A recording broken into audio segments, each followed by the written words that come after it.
Oke, doa selesai. Kita lihat materi tentang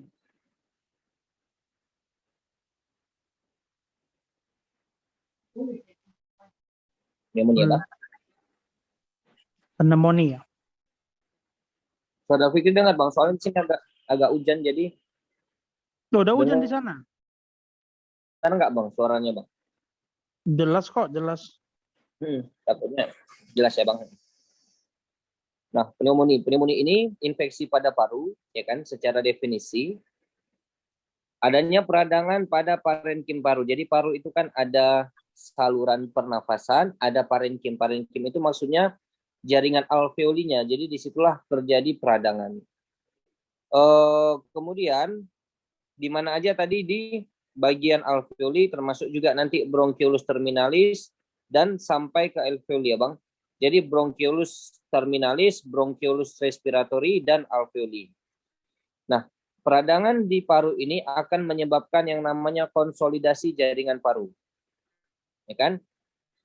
Konsolidasi jaringan paru sehingga mengganggu pertukaran oksigen dan CO2 di alveoli. Nah, kalau kita lihat pemeriksaan histologisnya kan, Bang, nanti ada terjadi yang namanya pneumonitis.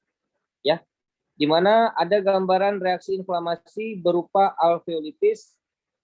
Di situ nanti terjadi penumpukan eksudat yang ditimbulkan oleh berbagai penyebab dalam jangka waktu yang bervariasi. Ini nggak usah pala dihafal, jarang masuk di soal. Yang sering masuk di soal nanti klasifikasinya, Bang. Pneumonia ini klasifikasinya ada 4. Yang pertama pneumonia komunitas. Komunitas artinya dia terjadi di luar rumah sakit. Seperti orang-orang biasa, artinya dia nggak ada berhubungan dengan rumah sakit. Nah, jadi tukang beca, tukang parkir itu kita sebut pneumonia komunitas. Nggak ada berhubungan dengan rumah sakit. Nggak pernah dirawat di rumah sakit, bukan petugas rumah sakit, itu namanya pneumonia komunitas. Kemudian ada pneumonia nosokomial. Pneumonia nosokomial ini pneumonia yang diakibatkan karena dia pernah dirawat di rumah sakit. Jadi minimal di atas 48 jam dia dirawat di rumah sakit, terjadi pneumonia, itu namanya pneumonia nosokomial. Tapi tidak boleh pakai ventilator, karena kalau dia sedang memakai ventilator namanya PBV atau ventilator associated pneumonia. Nah, pneumonia yang berhubungan dengan ventilator. Jadi setelah dia memakai ventilator selama 48 sampai 72 jam terjadi pneumonia. Baru yang terakhir ada HCAP, healthcare. Pneumonia yang terjadi pada petugas-petugas kesehatan, contohnya perawat, cleaning service di rumah sakit. Nah, jadi pasien perawatan akut selama 2 hari atau lebih di dalam waktu 90 hari dari proses infeksi. Ya, Bang. Kalau misalnya dia nosokomial, minimal harus lebih dari 2 hari dia, Bang, dirawat di rumah sakit baru masuk ke nosokomial. Oke? Kalau ini pasien perawatan akut di RS selama 2 hari, ini nggak masuk sebenarnya, ini lebih masuk ke nosokomial. Seringnya kalau yang healthcare ini, ya, healthcare ini settingan soalnya nanti dia tinggal di perawat atau dia sering berkunjung ke rumah sakit, Bang. Contohnya menjenguk orang sakit, mengurus orang sakit. Dia nggak sakit, dia nggak dirawat, tapi dia yang menjenguk, yang mengurus, yang menunggu orang sakit. Tiba-tiba terkena pneumonia, itu HCAP. Atau dia mendapatkan terapi kemoterapi, kan sering ke rumah sakit nih. Tapi kan nggak dirawat di rumah sakit, dia hanya kontrol ulang ke rumah sakit. Tiba-tiba kena pneumonia namanya HCAP. Kemudian orang yang HD misalnya, hemodialisa reguler, itu juga nanti akan masuk ke dalam HCAP ya, Bang. HCAP. Sampai di sini, Bang, ada yang mau ditanya? Belum, Dek. Oke. Jadi secara patogenesis, pneumonia ini, Bang. Bentar ya, Bang. Iya.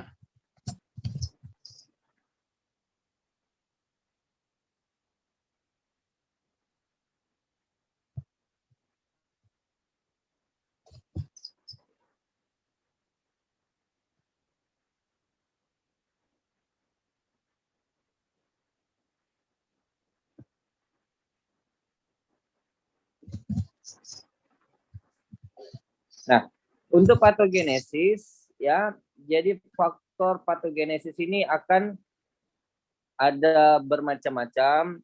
Pertama ya pasti karena droplet ya. Droplet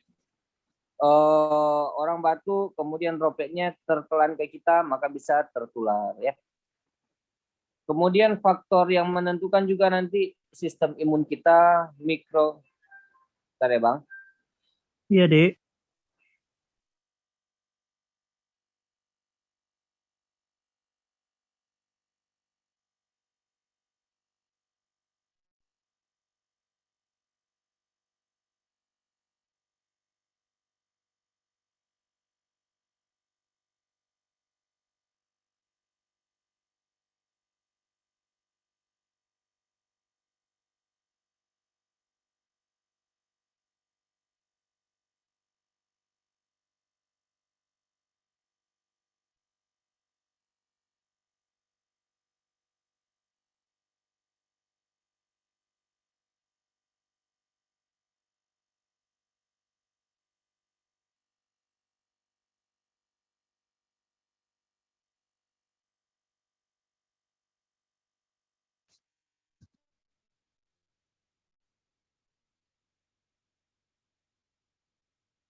Oke, maaf ya, Bang. Iya, Dek. Kita lanjut. Kemudian selain dari faktor lingkungan, kemudian sistem imun, ya. Jadi penularan melalui droplet itu sering sekali disebabkan oleh Streptococcus pneumoniae. Nah, Streptococcus pneumoniae ini adalah etiologi yang paling sering ya, Bang, yang bisa menyebabkan pneumonia. Kalau melalui selang infus, ya dari penyebabnya itu Staphylococcus aureus. Kalau dari ventilator, biasanya penyebabnya itu Pseudomonas aeruginosa dan Enterobacter. Nah, kemudian nanti di sini akan dijumpai peningkatan patogenesis atau jenis kuman akibat berbagai mekanisme. Contohnya Staphylococcus aureus, kemudian Haemophilus influenza dan lain sebagainya.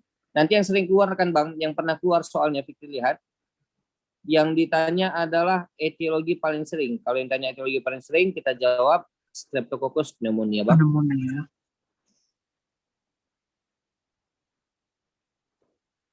Nah, untuk pneumonia komunitas, ada beberapa faktor risiko yang harus kita lihat. Artinya kalau ada faktor risiko ini, kita lebih hati-hati pasiennya kemungkinan besar terjadi pneumonia. Yang pertama, usianya di atas 65 tahun. Dia pernah mengkonsumsi obat beta-laktam dalam 3 bulan terakhir. Pernah konsumsi alkohol, pernah pakai obat-obat imunosupresif, contohnya kortikosteroid, dan lain sebagainya. Ya, maka nanti masuk ke dalam golongan orang yang resiko resisten terhadap penisilin. Hati-hati. Ya, jadi kalau kita mau kasih penisilin, pikirkan baik-baik nanti untuk pengganti penisilin apa, karena kemungkinan dia mengalami resisten. Kemudian patogen yang gram negatif. Gram negatif contohnya bisa ini ya Bang, yang basil-basil, yang batang-batang bentuknya. Ya, seperti Cataralis ini, biasanya juga dia gramnya negatif. Nah, ini pada orang tua yang tinggal di panti jompo, tinggal di rumah jompo, atau dia memiliki penyakit kardio bawaan dan lain-lain. Untuk penyakit etiologinya Pseudomonas, ini sering terjadi pada pasien-pasien yang memiliki penyakit paru struktural seperti bronkiektasis, dia terapi kortikosteroid lebih dari 10 mg, ya. Kemudian dia pernah terapi antibiotik spektrum luas lebih dari 7 hari pada bulan sebelumnya dan lain sebagainya. Nah, itu nggak usah pala dihafal Bang, nggak terlalu penting ya Bang. Jangan langsung soal. Oke.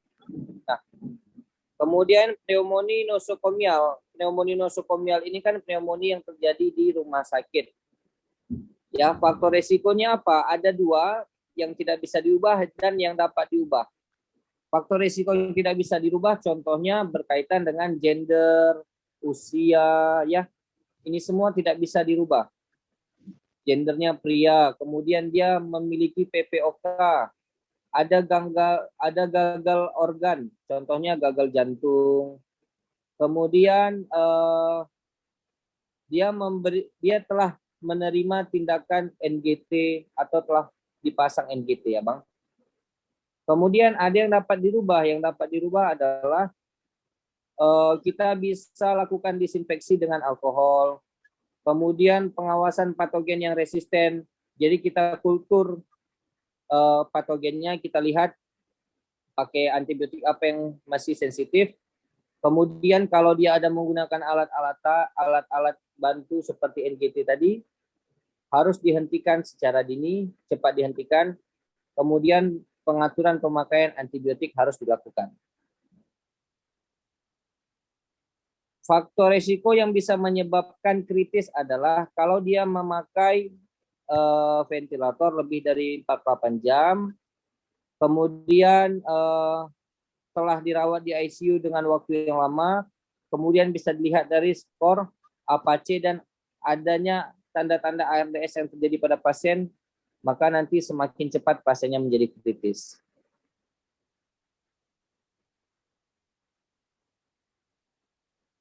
Nah, ini faktor risiko terjadinya multiresisten ya Bang. Pada beberapa kasus seperti pneumonia nosokomial, pneumonia ventilator, kalau pasien pernah mendapatkan terapi dalam 90 hari sebelumnya, maka faktor risiko terjadinya resisten semakin meningkat.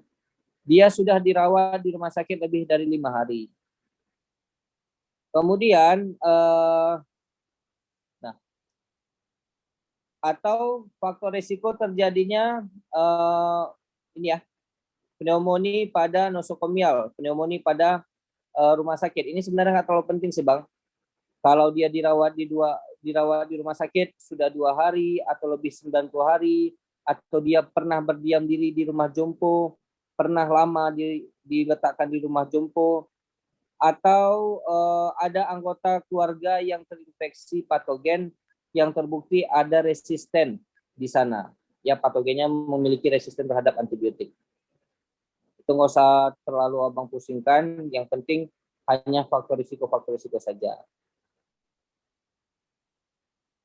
Nah, jadi kalau kita lihat, manakah faktor risiko yang paling sering? Tadi kan si Streptococcus. Nah, kemudian kalau untuk pemasangan ventilator, ingat faktor risiko bakterinya itu si Pseudomonas aeruginosa. Untuk bakteri-bakteri yang anaerob, biasanya ya ini pasien-pasien yang pernah tersedak, contohnya pasien stroke. Dia lama terbaring tersedak. Biasanya bakteri yang masuk ke dalam paru-paru itu adalah bakteri yang anaerob, atau dia pernah melakukan operasi abdomen sebelumnya.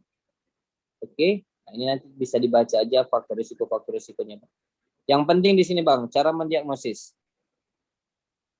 Jadi kalau kita mau mendiagnosis pneumonia, ada triasnya, Bang. Trias pneumonia itu DBS.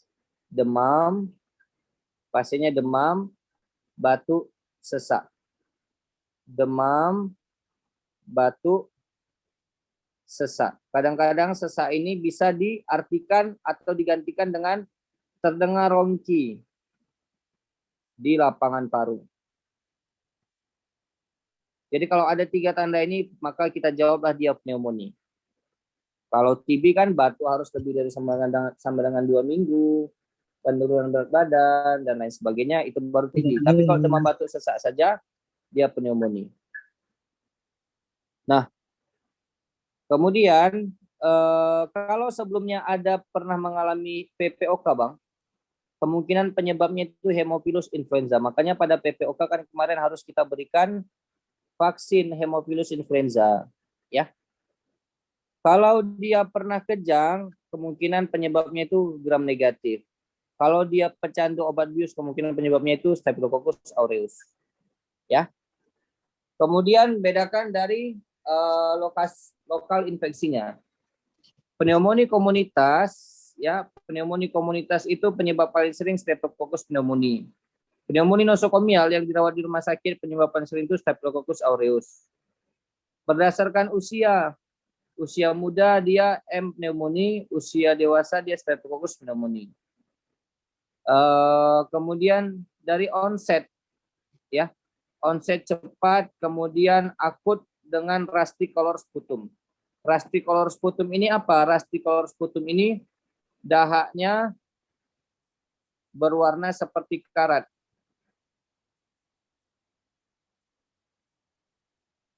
Ini ciri khas pneumonia yang disebabkan oleh Streptococcus pneumoniae.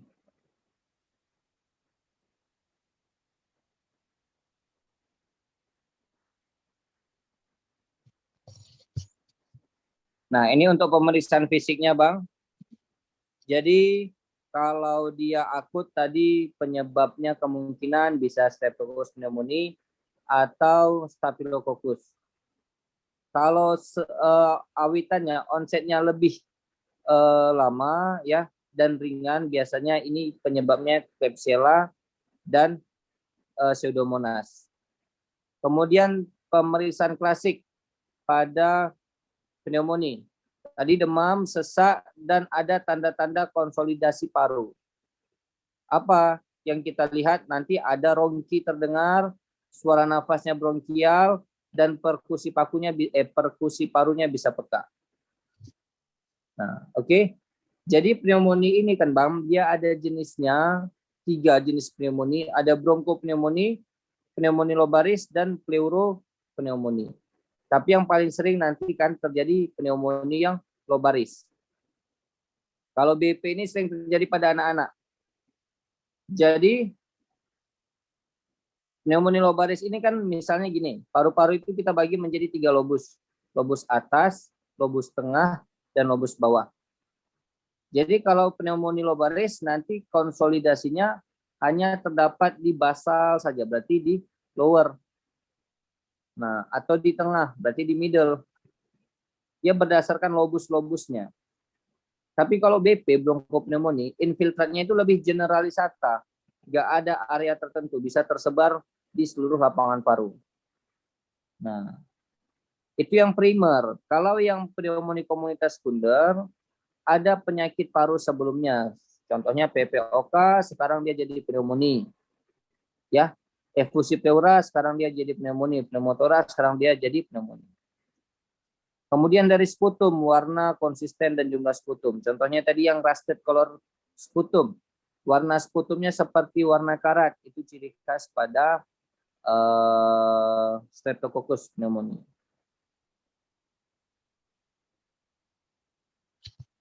Nah, kalau dari pemeriksaan penunjang, kita lihat dari pemeriksaan radiologisnya.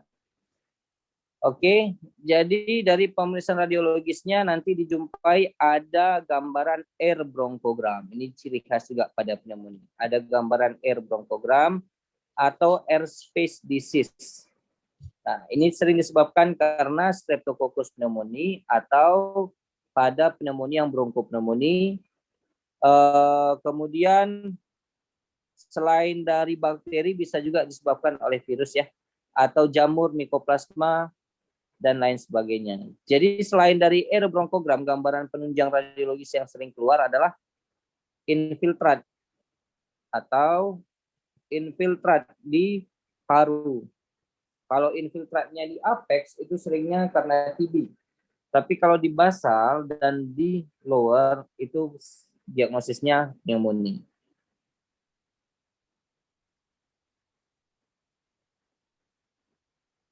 Oke, ini klasifikasi pneumonia berdasarkan hospes dan berdasarkan siapa penderitanya dan lingkungannya. Pneumonia komunitas ini sering terjadi pada siapa saja, bisa orang muda atau orang tua. Kalau orang tua ini sering terjadi pada orang yang tinggal di rumah jompo. Pneumonia nosokomial sebelumnya pernah dirawat di rumah sakit minimal 2 hari. Pneumonia recurrence, dia berulang.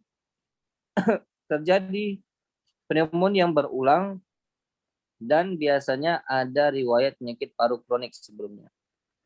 Pneumonia aspirasi pada pasien-pasien yang menggunakan alkohol dan usia tua dan pasien stroke. Pneumonia pada gangguan imun sering terjadi pada pasien HIV/AIDS. Nah, kapan pneumonia itu harus dirawat di rumah sakit? Jadi ada 2 kriterianya. Yang pertama, kriteria berdasarkan American Thoracic Society. Bila pasien sakit berat, 1 dari 2 kriteria mayor atau 2 dari 3 kriteria minor. Kriteria mayor apa aja? Kebutuhan ventilator dan terjadinya shock septic. Salah satu aja dari sini udah bisa tegak dia harus dirawat inap. Kriteria minor apa? TDS di bawah 90, dia mengenai multilobular, artinya ada di basal dan ada di middle misalnya. PaO2 per FiO2-nya lebih dari 250. 2 minimal dari sini, maka tegaklah dia harus dirawat di rumah sakit. Atau pakai British Thoracic Society.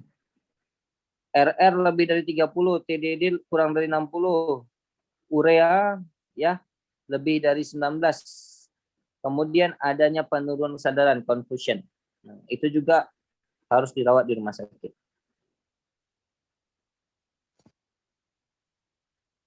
Nah, ini antibiotik. Jadi pneumonia ini kan Bang, fokusnya kita nanti lebih ke tata laksana memang.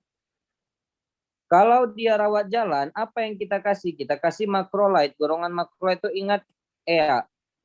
EA. Erythromycin,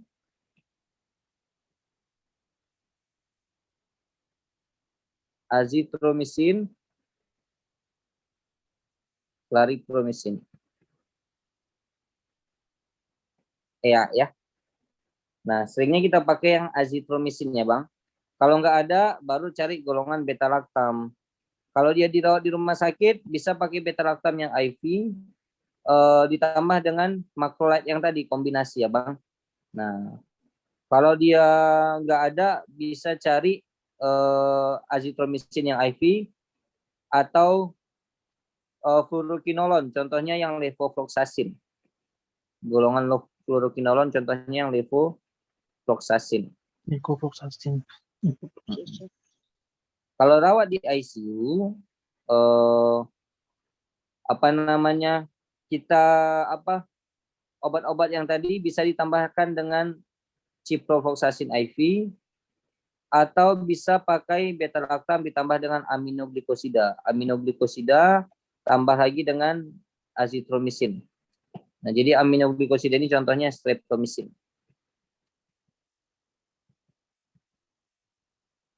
Nah, ini dia tabelnya ya. Jadi bisa kita golongkan berdasarkan penyebabnya, Bang. Siapa nih penyebabnya?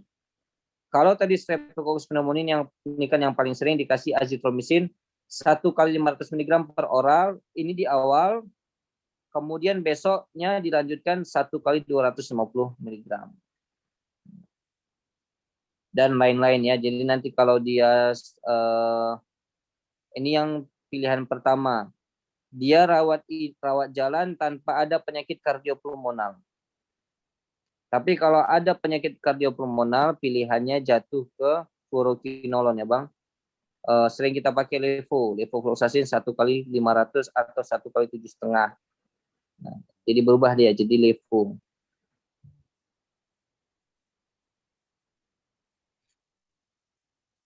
Nah, ini strategi terapi pada pneumonia nosokomial berdasarkan keadaan klinik dan bakteriologinya ya Bang. Jadi pertama kita pertimbangkan ada tidaknya onsetnya yang lambat. Dikatakan onset lambat artinya awal mula penyakitnya itu udah lebih dari 5 hari. Nah, oke, dan ada tidaknya faktor risiko terjadinya multidrug resistant. Nah, jadi nanti kita berikan dulu dia terapi empirik awal dengan terapi antibiotik spektrum luas. Ini sering dipakai nanti yang cefixime. Jadi kalau ada suspek pneumonia nosokomial, pneumonia ventilator, pneumonia komunitas, coba kita kultur. Ya. Kultur ini kan hasilnya lama keluar kan, Bang? Sebelum hasilnya keluar, kita mulai dengan antibiotik empirik. Empirik artinya antibiotik yang sebelumnya diketahui ampuh nih untuk mengatasi pneumonia. Siapa contohnya? Berarti harus empirik dulu ya, Di? Iya, Bang. Ya, sebelum hasilnya keluar kasih antibiotik empirik. Oke. Habis itu nanti hari kedua, hari ketiga kita evaluasi suhunya, ada nggak perubahan klinis ya. Kalau ada perbaikan klinik dalam 8 sampai 72 jam, hasil kulturnya negatif, berarti stop antibiotik. Tapi kalau hasil kulturnya positif, tingkatkan antibiotik 7 sampai 8 hari dan evaluasi ulang. Tapi kalau tidak ada perbaikan, kulturnya juga negatif, pikirkan penyebab yang lain atau komplikasi dari infeksi yang lain. Tapi kalau kulturnya positif, artinya positif pada dia pneumonia, sesuaikan antibiotik, cari patogen lain. Artinya nggak cocok nih pakai antibiotik ini, cari antibiotik yang lain. Kalau kita lihat dosis antibiotik untuk empirik ini sering keluar Bang. Pada pneumonia nosokomial, pneumonia ventilator, dan pneumonia pada perawatan kesehatan pada pasien onset pada pasien onset lanjut. Artinya pasien-pasien yang di rumah sakit terapi empiriknya pakai terapi apa? Pakai terapi cefepime ya Bang, sorry bukan cefixime. Cefepime. Cefepime. Cefepime.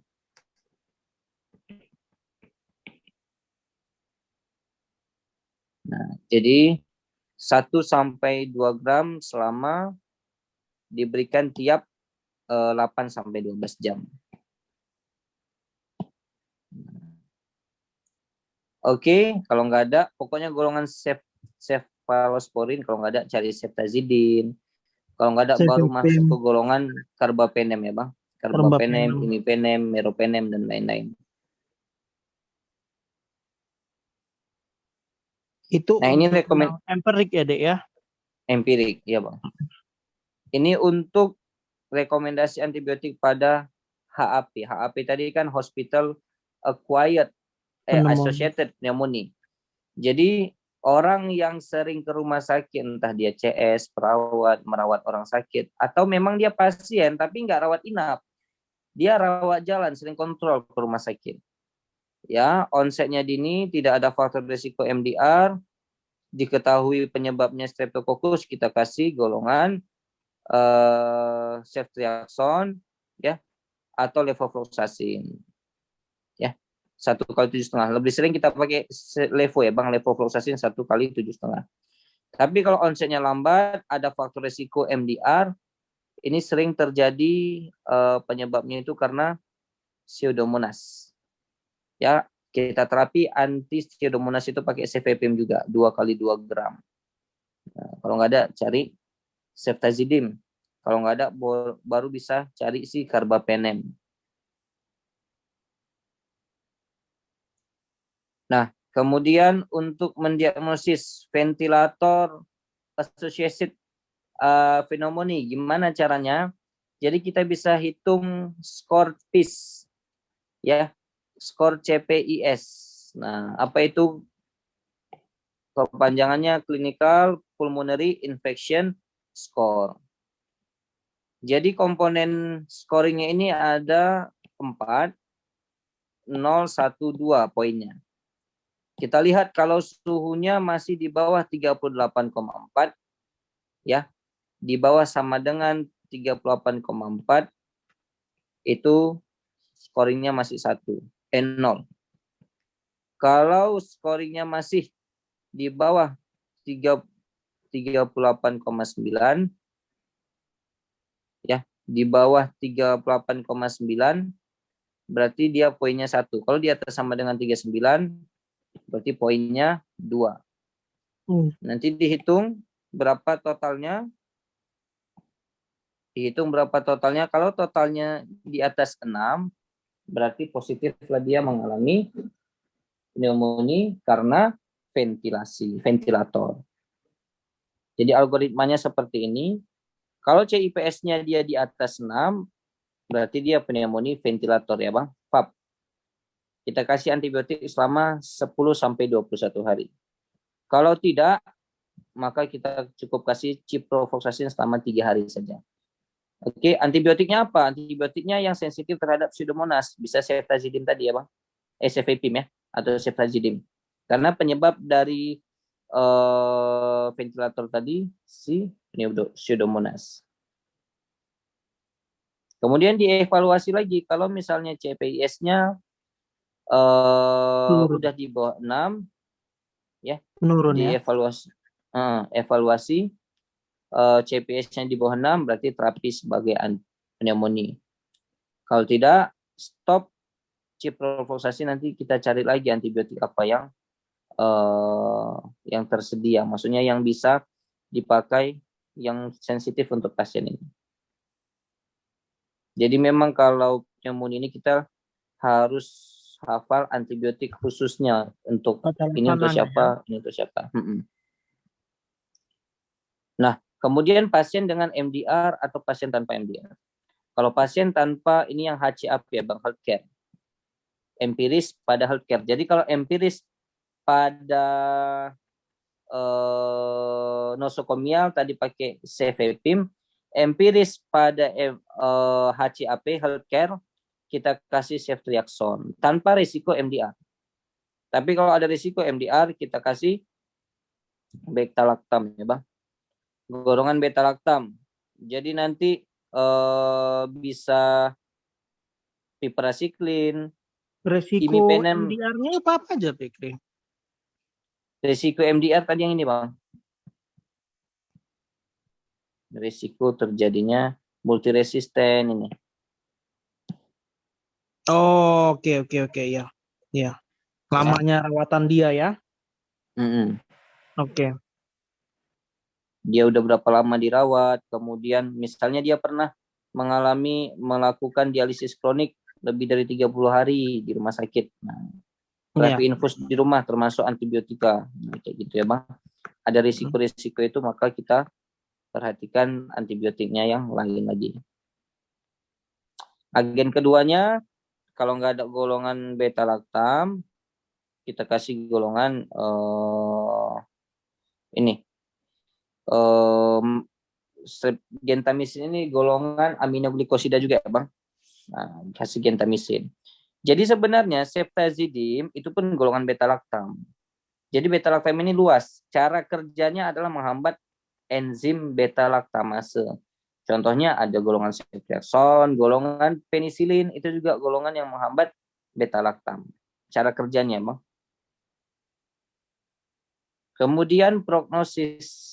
Nah, prognosis pasien berdasarkan cara menentukan prognosis pasien pneumonia itu kita hitung pakai PSI. Apa itu PSI? PSI itu adalah Pneumonia Severity Index. Kalau nilai PSI-nya di bawah 90, maka risikonya risiko rendah. Oke.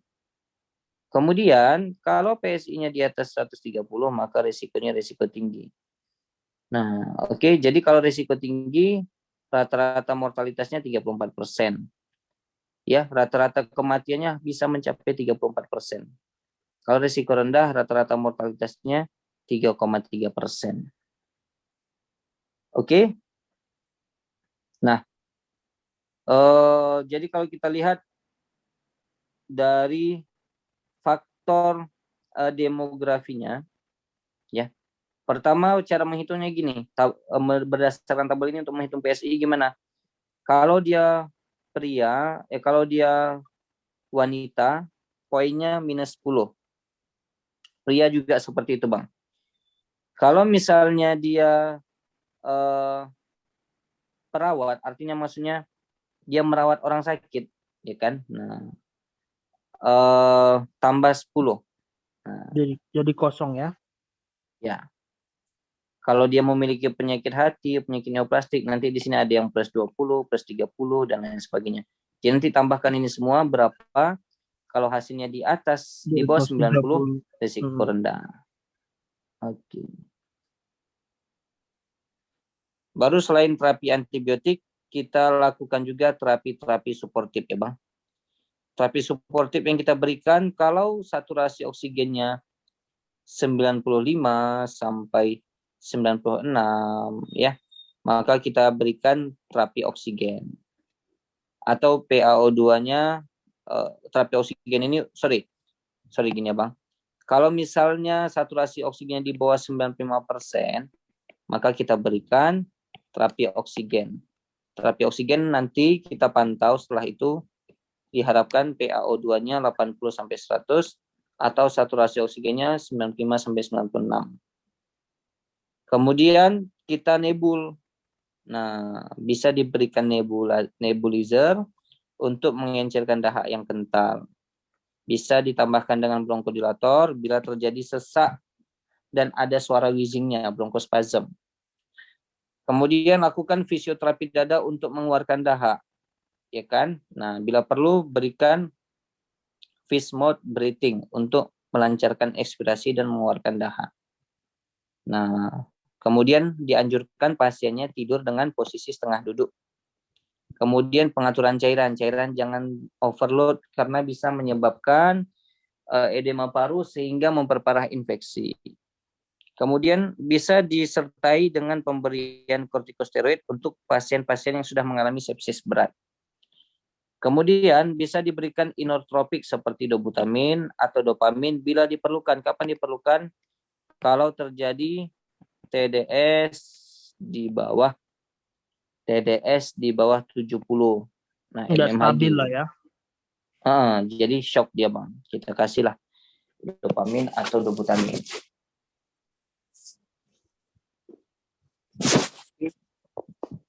Nah, kemudian yang ketujuh, pemberian ventilasi mekanik. Pemberian ventilasi, indikasinya untuk apa? Untuk siapa? Indikasi pemberian ventilasi kalau pasiennya mengalami hipoksemia persisten. Meskipun telah diberikan oksigen 100%, dia masih hipoksemia, masih di bawah 95. Maka berikan ventilasi. Kemudian dalam hal ini perlu PEP ya, PIP untuk memperbaiki oksigenasi dan menurunkan FiO2 menjadi 50%. Jadi nanti perlu kita pasang alat PIP. Kemudian jika terjadi gagal nafas yang ditandai dengan peningkatan CO2.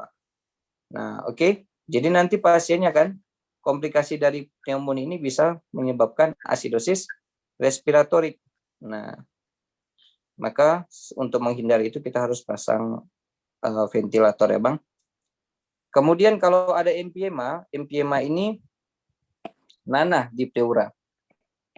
Adanya nanah di pleura. Kalau ada nanah di pleura, maka harus dibuang di drainase. Oke. Kalau ada gagal nafas, terdapat ancaman gagal nafas, kita berikan nutrisi yang cukup, terutama kalori lemak, hingga dapat dihindari produksi CO2 yang berlebihan. Oke. Karena kalau kita berikan banyak protein, itu bisa menghasilkan lebih banyak CO2 di dalam tubuh ya Pak. Nah, jadi lebih banyak lemak dianjurkan. Kemudian pencegahan untuk pneumonia komunitas, tadi pemberian vaksin Haemophilus influenza dan pemberian vaksin untuk pneumococcus. Nah, kemudian pneumonia nosokomial pencegahannya gimana? Bagi pasien dengan gagal organ yang ganda, artinya dia ada gagal jantung atau gagal ginjal, atau skor APAC-nya tinggi, nah ini nanti bisa menyebabkan akibat yang fatal. Jadi cara mencegahnya adalah pembatasan pemakaian NGT. Kalau nggak perlu, NGT nggak usah dipasang. Atau pemakaian ETT, kalau nggak perlu nggak usah dipasang. Dan pemakaian obat sitoprotektif, ya, seperti pengganti AH2 dan antacid. Nah, jadi ini harus dibatasi obat-obat ini karena bisa mencetuskan terjadinya pneumonia. Coba. Nah, ini faktor risiko. Rekomendasi dalam mengelola faktor risiko yang dapat diubah. Contohnya di faktor inang, faktor risiko yang bisa kita ubah adalah kita berikan nutrisi yang adekuat, ya. Kemudian penghentian terapi-terapi imunosupresif seperti kortikosteroid. Cegah terjadinya ekstubasi yang tidak direncanakan. Kemudian pemberian mengobati penyakit yang mendasari, menghindari penghambat histamin dan antasida. Jadi penghambat histamin tipe 2, ARH2, contohnya ranitidin. Kemudian faktor alatnya harus steril, dibersihkan, hindari over distensi lambung. Jadi lambungnya nggak boleh terlalu penuh. Kalau dia penuh, lambungnya dia bisa muntah dan aspirasi ke ke paru-paru. Dan posisi duduk, setengah duduk, sekitar 30-40 derajat. Nggak boleh telentang karena kita takut aspirasi. Faktor lingkungan, ya, ini kita lakukan briefing terhadap PPI, program pengontrol infeksi, untuk menjaga kebersihan, mencuci tangan, disinfektan, peralatan dan sebagainya. Nah, itu jarang masuk ya Bang. Ini yang sering masuk juga nanti di sini ada pneumonia bentuk khusus. Ini jenis-jenis pneumonia yang lain, pneumonia pada keadaan-keadaan khusus. Contohnya pneumonia pada keadaan aspirasi. Pneumonia pada lansia, pneumonia kronik, dan pneumonia bentuk lain. Pneumonia bentuk lain itu ada yang recurrence, ada yang relapse, ada pneumonia pada penyakit paru eosinofilik. Pertama ada pneumonia aspirasi. Pneumonia aspirasi ini ada riwayat tersedak sebelumnya. Jadi ada bahan yang terbawa dari orofaring ke saluran nafas yang bawah. Penyebabnya apa? Contohnya pasien-pasien gangguan neurologi, stroke, pemasangan NGT, disfagia, penurunan kesadaran. Untuk klasifikasinya, kita bagi menjadi 3. Ada pneumonia aspirasi disebut sebagai sindrom Mendelssohn, di mana di sini terjadi akibat aspirasi cairan lambung lebih dari 4 cc per kilogram berat badan. Yang kedua, ada pneumonia aspirasi bakteri primer, di mana aspirasinya itu berasal dari bakteri lambung dan saluran pernafasan atas. Yang ketiga, pneumonia aspirasi komunitas atau nosokomial. Ini sekunder, ya, sekunder akibat paparan zat kimia. Jadi ya, misalnya karena obat-obatan atau karena pemasangan ventilator, ya, dan sebagainya. Sama kemudian semua ya kan? Ya, jadi kan intinya dia aspirasi, cuman bedanya nanti dari bahan-bahannya aja, Bang. Kemudian etiologinya paling sering tetap Streptococcus pneumonia, Bang. Ini paling sering. Kemudian terapinya, ya kalau dia virus hanya suportif saja, istirahat, cairan nutrisi. Kalau bakteri yang berat, masuk ICU dia. Untuk pencegahan, kita kasih vaksinasi. Pneumokokus tiap 5 tahun, vaksinasi influenza tiap 1 tahun. Kemudian yang kedua ada pneumonia kronik. Pneumonia kronik ini terjadi, pneumonia yang terjadi selama berbulan-bulan dia, Bang. Penyebabnya siapa? Penyebabnya ya bakteri-bakteri yang di bawah ini.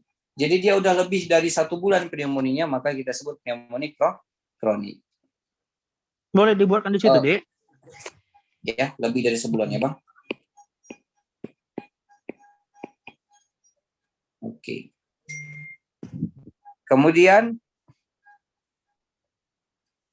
pneumonia ini sebenarnya nggak harus karena infeksi, bisa juga non-infeksi. Contohnya karena ada atrofi di paru, karena terbentuknya fibrosis di paru, ini juga bisa mencetuskan terjadinya inflamasi sehingga terjadi pneumonia. Tapi ini jarang. Kalau untuk pneumonia kronik ini, gejalanya itu dia tidak terlalu berat, ya hanya demam ringan, batuknya lama lebih dari 1 bulan, dengan atau tanpa batuk darah bisa terjadi. Fototoraksnya dijumpai adanya kavitas dan peningkatan corak di hilus paru. Nanti dari terapi terapi yang kita pakai, kita tetap pakai terapi empirik selagi menunggu hasil kultur. Kemudian ada pneumonia rekuren, Bang, pneumonia yang berulang. Berulang. Pneumonia berulang dia. Rekuren artinya berulang. Adanya pneumonia yang terjadi lebih dari sama dengan 2 kali dan bukan karena TB, dan berulangnya itu dalam 1 bulan. Nah, oke.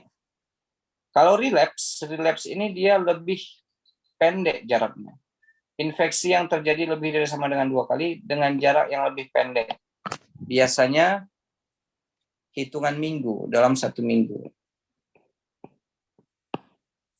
Nah, kemudian ini biasanya kalau yang relapse ini berhubungan dengan kelainan-kelainan organ seperti jantung, paru, dan organ-organ yang lain. Baru ada penyakit paru eosinofilik. Ini karena adanya infiltrasi eosinofil pada bronkus, pada alveoli, dan pada interstisial paru. Nah, bentuk tersering apa? Nanti ada jenisnya lagi. Ada pneumonia eosinofil, pneumonia eosinofil paru simpel, sindrom Kraft-Krauss. Ya, ini jarang keluar sih, Bang. Salah satunya nanti di sini ada aspergillosis. Jadi masuk ke dalam pneumonia karena jamur. Lebih ke jamur penyebabnya nanti. Makanya di situ ada campur tangan eosinofil. Tubuh kita kan kalau eosinofil ini meningkat biasanya. Kenapa, Bang? Ya, ada nggak kata-kata khususnya aspergillosis, Church-Strauss, sama membedakan 3 ini? Kalau aspergillosis ini nanti dia fungus ball. Ini kita bahas besok, Bang, di iya, oke. jamur paru ya. Fungus ball. Adanya fungus. Kalau Church-Strauss itu, Dek? Church-Strauss ini nanti kita cari lagi ya, Bang. Ini pun Fikri kurang menguasai. Kalau eosinofil itu berarti di eosinofilnya lah ya? Ada masalah pasti ya, meningkat ya? Nah, jadi kalau eosinofil ini artinya ada sebab penyakit yang disebabkan oleh parasit. Parasit ini termasuklah jamur, cacing. Nah, jadi makanya eosinofilnya bisa bermigrasi ke sana. Ya, ini memang sering keluar jadi termasuk ke dalam pilihan. Tapi jarang, itu biasanya hanya pengecoh, tapi jarang jawabannya itu jarang. Nah, dia hanya pengecoh saja. Nanti kita lihat di soalnya ada di bawah. Nah, coba sampai sini, Bang, ada yang mau ditanya? Masih belum, Dek. Mau kita lihat dulu contohnya lah ya. Biar lihat nomor 1, Bang. Seorang perempuan 65 tahun diantar ke UGD rumah sakit karena bingung dan gelisah. Pasien mengalami sesak nafas sejak 3 hari, disertai demam dan batuk dengan dahak berwarna kuning. Pasien memiliki riwayat pemakaian ventilator. VAP nih adik. Sebulan yang lalu di rumah sakit sebelumnya.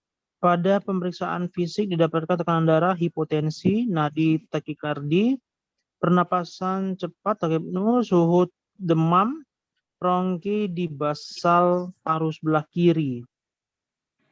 Berarti cuma satu, lobar itu ya, yang sedikit ya. Pada pemeriksaan penunjang didapati leukosit meningkat dengan dominan neutrofil, fungsi hati masih bagus, kreatininnya bagus, akdanya asidosis ya, asidosis metabolik, saturasinya 40%. Gambaran radiologis berupa infiltrat di parahiler dan basal paru sinistra. Pemberian antibiotik empirik katanya. Empirik. Sebetulnya meropenem ini bisa, tapi dosisnya betul apa enggak ya? Meropenem kan bisa kan? CPP memang nomor 1. Ceftazidin ini pun betul, tapi dosisnya betul apa enggak itu? 1 gram per 8 ini. Takutnya ini A sama D ini salah di dosis ya. Dosis ya, Bang. Iyalah, itu aja. Itu sebetulnya Jadi, betul itu. Semuanya betul ini kayaknya. Semuanya ada, Bang. Tapi Iya kan? karena pilihan pertamanya CVPIM, tetap kita pilih CVPIM ya, Bang. Iya. Oke. CVPIM ya. Fikri, Nomor nanti 2. jangan lupa ya Fikri ya, nanti di-note kan Fikri janji sama Abang kayak mana cara ngapal antibiotik ini di Abang kadang-kadang. Iya. Nanti ya di Dropmed itu ya, Dek. Di Dropmed nanti itu ya. kita buatkan mind mapping-nya. Di Dropmed ya. Kayak Oke, Bang. mantap. Nomor 2 sama ya soalnya ini ya. Delirium nih berarti dia ya. Seorang perempuan 65 tahun diantar ke UGD dengan keluhan bingung dan gelisah. Pasien mengalami sesak nafas sejak 3 hari disertai demam tinggi dan batuk dengan dahak berwarna kuning. Pasien tidak memiliki riwayat sesak atau penyakit berat lainnya dan belum pernah dirawat. Oh, ini belum pernah dia. Belum pernah. Berarti HAP salah, FAP pun salah ya kan. Pada pemeriksaan fisik didapatkan temnya demam, takikardi, tensi hipotensi, ada rongki di basal paru, terus leukositnya tinggi, dominan neutrofil, kreatininnya tinggi, infiltrat di parahiler dan basal sinistra. Diagnosis pneumonia bakteri berkaitan ventilator salah, pneumonia pada gangguan imun salah, pneumonia aspirasi salah. Sebentar. Aduh. Ini dia udah di rumah sakit? Dia bilang dia belum pernah dirawat di rumah sakit, kan, Bang? Kalaupun dia udah di rumah sakit, harus minimal 2 hari dirawat di rumah sakit, baru ke nosokomial. Abang kok jadi linglung antara membedakan komunitas sama nosokomial? Ini kayaknya jawabannya, bentar ya, kok bingung abang nih. Apa membedakan komunitas sama nosokomial ya, Dek? Nosokomial kan dirawat di rumah sakit minimal 2 hari ya kan, Bang? Oh, berarti komunitas ya? Ya. Jadi kalaupun dia dirawat di rumah sakit tapi masih 1 hari, Bang, itu masih komunitas ya, Bang? Masih belum bisa kita buat nosokomial ya? Jadi bukan dari gejala pasiennya, maksudnya gejalanya udah seminggu, bukan berapa hari dia dirawat di rumah sakit. Kalaupun dia udah sakitnya 5 hari tapi dirawat di rumah sakit 1 hari, tetap dia yang komunitas, belum yang nosokomial. Berarti ini yang komunitas ya, Bang? Ini, Bang. Seorang laki-laki 65 tahun masuk IGD mengeluh sesak nafas, demam, dan batuk sejak 3 hari yang lalu. Pasien sebelumnya baru pulang setelah menjalani rawatan selama 3 minggu karena stroke di rumah sakit. Pada pemeriksaan fisik paru didapatkan suara nafas bronkofesikular, vokal sphremitus meningkat, perkusi redup, dan terdapat rongki basah di lapangan paru kanan tengah dan bawah. Pada pemeriksaan ronsen torak didapatkan gambaran perselubungan dengan tanda air bronkogram di lobus inferior saja. Apakah kemungkinan patogen penyebab, udah jelas lah Dek ya, pneumonia? B. Streptococcus Streptococcus pneumonia. paling sering ya, Bang? Paling sering. Kalau ditanya, itu apa diagnosanya? Nah, itu dia sudah 3 minggu di rumah sakit. Betul nggak? Berarti masuk Dia baru pulang, pasien ya sebelumnya kan? baru pulang setelah menjalani rawatan 3 minggu karena stroke. Ya. Udah bisa Jadi kita masukkan ke nosokomia nosokomial ya? Bang. Oke, udah paham Abang. Oke. Ini Bang. Kalau ini seorang laki-laki 64 tahun diantar ke UGD rumah sakit karena dikeluhkan sesak nafas. Pasien mengalami sesak nafas sejak 2 hari disertai demam tinggi dan batuk dengan dahak berwarna kuning. Pasien memiliki riwayat gagal jantung kongestif dan diabetes mellitus serta pernah rawat inap 1 minggu yang lalu dengan keluhan yang sama. Oke, 1 minggu dia. Pada pemeriksaan fisik didapatkan tekanan darah bagus, nadi agak cepat, pernapasan cepat, temnya demam, ronggi di basal paru sebelah kanan saja. Pada pemeriksaan penunjang didapatkan infiltrat di basal paru kanan disertai dengan atelektasis lobus di media paru kanan. Diagnosanya adalah sebentar.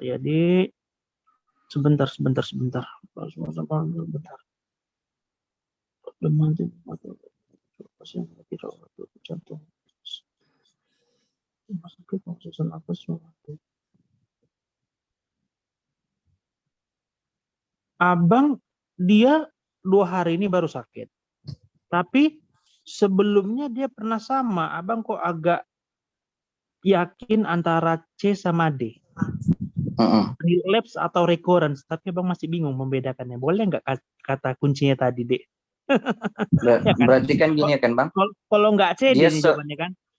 Dia seminggu yang lalu pernah pneumonia. Baru dalam 2 hari ini dia pneumonia lagi. Nah, jadi kan kalau yang dia rekuren itu sebulan ya kan Bang? Kurun waktu sebulan. Buatkan di situ. Kurun waktu sebulan. Oh, samanya berarti rekuren sama relapse ya. Tapi harus 1 bulan tapi gitu. Relapse ini dia lebih kurang dari sebulan. Oh, oke. Seringnya di soal memang settingannya itu hari. Jadi kurang dari 1 minggu Bang. Soal kita settingan berapa? 2 hari kan. Nah, jadi settingannya dia berulang dalam 2 hari gitu. Nah, atau dalam beberapa hari. Ya? Relapse deh Bang. Oh, Dek Fikri, kayak mana kalau seumpamanya yang N toh, Dek, yang signifikannya tadi itu berarti tinggal masalah kayak yang tadi Fikri bilang lah ya, ada masalah ini kalau nanti memang dibilang di soal ada eosinofil di parunya. Pada hasil biopsi ada eosinofil di paru. Baru kita masukkan ke penyakit paru eosinofilik. Gitu. Atau memang ada eosinofil yang meningkat bisa di darah. Gitu ya, Bang. Oke. Kalau yang bola? Kalau yang bola tadi yang sudah berbulan-bulan, lebih dari 1 bulan dia pneumonia. Oke. Kalau yang ayam ada rupanya? Ada pada lansia Bang. Pasien pneumonia pada lansia tapi nggak ada kriteria khusus. Biasanya di atas 70 tahun. Nah, jadi nggak ada kriteria khusus di sini kalau pada lansia. Nggak ada Bang. Nggak ada dibuat. Berarti 75. Sepakat kita usianya 75 ya?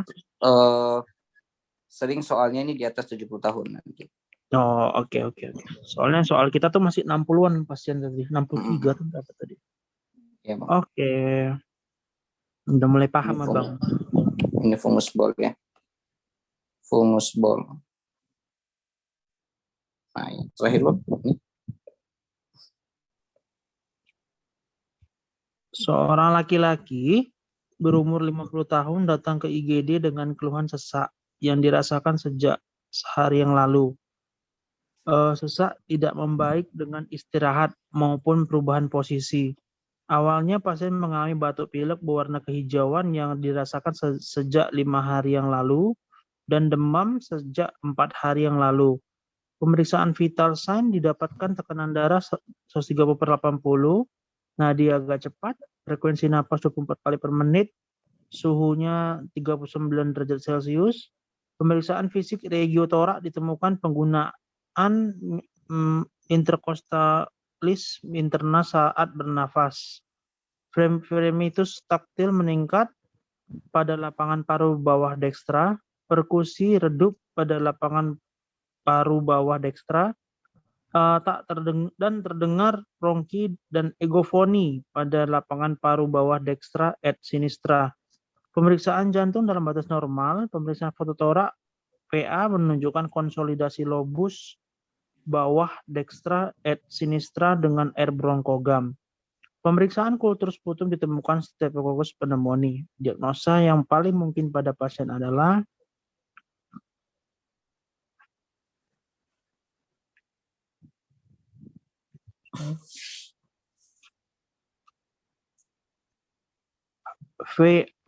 ventilator dicoret, Dek. Ventilator ya Bang. HAP pun bisa kita coret.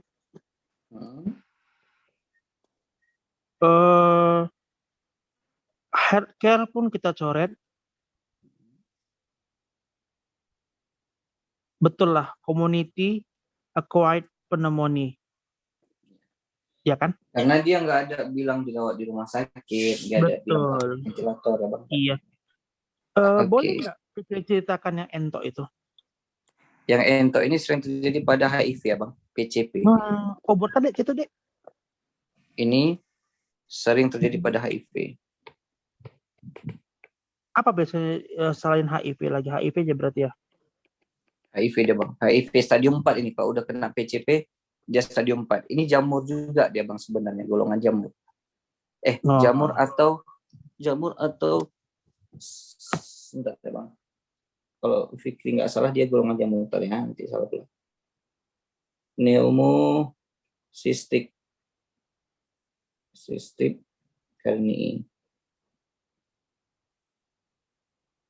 Ini masuk ya, dia infeksi oportunistik, makanya dia termasuk ke pasien-pasien yang HIV. Jadi IO dia Bang, artinya harusnya orang normal nggak akan kena PCP. Kalau ada orang PCP terkena PCP, kemungkinan besar dia itu udah terjadi imunosupresan, paling sering memang karena HIV, ya, karena HIV. Oke. Jamurnya dia Bang. Besok kita lihat nanti.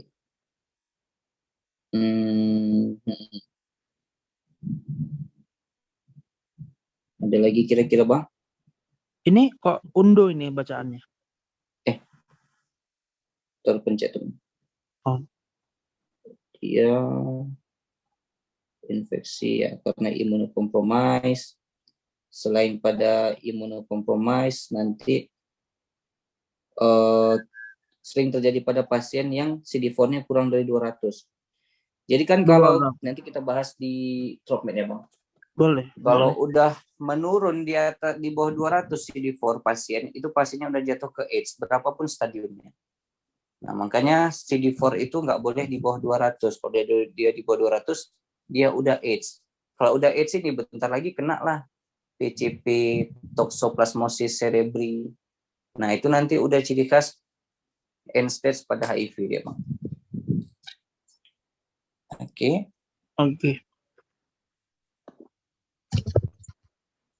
Kira-kira ada yang mau ditanya, Bang? Aman? Aman, Dek. Tapi nanti Abang ulang lagi, nanti kok ada soal-soal lagi yang kayak kemarin kan, Dek. Soal Fikri tadi ada yang macam-macam, sudah Fikri tadi, Bang? Ya ada, Dek, bagus. Tuh, kalau nggak ada yang mau ditanya, besok kita ketemu jam berapa, Bang? Abang bisa jam berapa? Kalau kayak tadi gini bisa, Dek? Boleh. Berarti standby kayak tadi ya, Bang? Standby jam sini. Nanti Abang WA aja kok Abang di rumah ya. Siap, Bang, siap. Oke, Bang. Nanti minta bahannya lah ya, bahan sama videonya ya, Dek. Siap, Bang. Siap, Bang. Oke, Bang. Kalau nggak ada lagi yang mau ditanya, kita tutup dengan pembacaan doa ya, Bang. Subhanallahumma wa bihamdika asyhadu an la ilaha illa anta astaghfiruka wa atubu ilaik. Terima kasih atas perhatiannya, Bang. Mudah-mudahan terkejar ya, Bang. Nanti habis ini kita masuk ke habis itu ke ini ya, Bang, ke TROPMED. Iya, Dek. Fikri izin live ya Bang. Assalamualaikum Iya. warahmatullahi wabarakatuh.